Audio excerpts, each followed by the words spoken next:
Monica Mutsvangwa azovhura hombe. There is a circulating video rikuonekwa Monica Mutsvangwa achiramba Tagwirei, achiramba mutungamiri wenyika yeZimbabwe Emmerson Mnangagwa kuti extend his term beyond 2028. Uye meetings ese ari kuita kuPrecamp ari kuita panguva ino achiti hapana zvinorongwa aiwa kumunda wemumwe munhu, kupurazi remumwe munhu. Azvipere mushe patasvika apa pari kunzi nevanhu ndo 2017 yatasvika iyi. Iri kuonekwa kunzi uko generally vakutofambawo nescarf yeblack havachatombotevedzeri zvisina basa. Sana mashoko anobuda nyuko panapa nobva subscribe like what on the bell icon. Zim ainoposta this video kana pane vamwe varimisa, you can check in our comment section, there is a link more the video.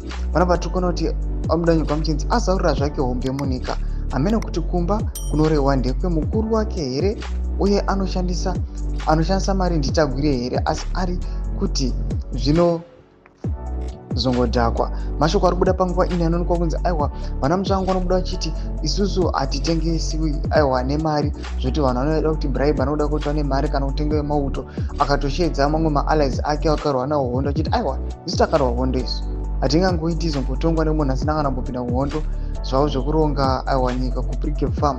Panguva ino ari kachizvidismiss. Vanhu vanopinda macomment section vachitaura zvakasiyana siyana, vamwe vachiti 2017 yadzoka part 2. Panapa tinotonzwa Mutsvangwa ariko ikokoko kuManicaland ataura mashoko kuti discipline yakafira kuMozambique. Hatide vanhu vanofunga kuti vanogona kushandisa mari kuita divide the people.